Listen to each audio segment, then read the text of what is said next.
हे गोती लो तमे गोती लो गोती लो गोती लो तमे गोती लो गोती लो। 2014 से पहले की है, जब यहाँ पे मोदी साहब मुख्यमंत्री थे और मेरी उम्र थी शायद 18-19 साल। गाने का शौक था पहले से, तो बहुत सारे रियलिटी शोज़ में मैं पार्ट लेता था। उस दिन मुझे याद है हमारे मुख्यमंत्री है ये मैं जानता था और उनके काम के बारे में मैं जानता था, लेकिन मैं मिला नहीं था। हमारा कार्यक्रम चल रहा था, मोदी जी आए और जिस तरह से वो आते हैं और लोग उनको तालियां होती है, मोदी मोदी होता है, वो सब हुआ। और हमारा शो जैसे ही ख़त्म हुआ तो मेरे पापा ने कहा कि तुझे मिलना है मोदी जी से। मैंने कहा हाँ बिल्कुल। तो मैं मेंटली ऐसा प्रिपेयर कर रहा था कि मुझे अपना परिचय देना होगा कि मैं कौन हूँ। लेकिन मैं जैसे ही स्टेज पे गया और मैं उनके पास आया तो उन्होंने मेरी तरफ देखा और हाथ आगे बढ़ा के कहा, શું છે बेटम जी। तुरंत ही उन्होंने कहा कि તે तो भाई झंडो फहराई દીધો છે ગુજરાતનો, ભણે છે કે નહીં લા।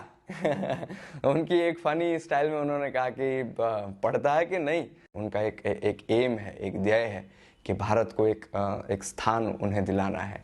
अगर कोई व्यक्तित्व आज के ज़माने में है तो वो हमारे प्रधानमंत्री हैं, नरेंद्र मोदी जी हैं। वो चैलेंजेस को एक्सेप्ट करते हैं।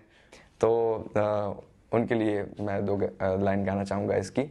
किनारे तो खाली पड़े नानी नानी पगली ने, नाना एवा सपनानी रेत वाળી ઢગલી ने, તોફાનો તરાપ મારે હલેસાઓ હાંફી જાય તોય જેની હિંમત અને હામ નહીં હાંફે, એવો ખારવો ખલાસી એવો હાડનો પ્રવાસી, એવો ખારવો ખલાસી એવો હાડનો પ્રવાસી, ગોતી લો ગોતી लो ગોતી लो ગોતી लो ગોતી लो। तो ये जो विजन उनके पास है वो बहुत बढ़िया है कि रण तो है, चलिए हम क्या करेंगे, लेकिन वो रणोत्सव शुरू करना, लोग पूरे भारत में से पूरे विश्व में से वहाँ आए और कच्छ के साथ जुड़े, कच्छ की संस्कृति के साथ जुड़े।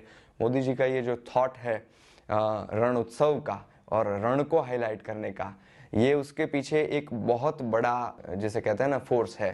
इस समय एक भारत श्रेष्ठ भारत का नारा, मेरे पास मेरा संगीत था तो मैंने अपने संगीत के माध्यम से एक भारत श्रेष्ठ भारत को इस नारे को लोगों तक पहुंचाने का काम किया। आओ बनाए एक भारत, आओ बनाए श्रेष्ठ भारत, आओ बनाए एक भारत,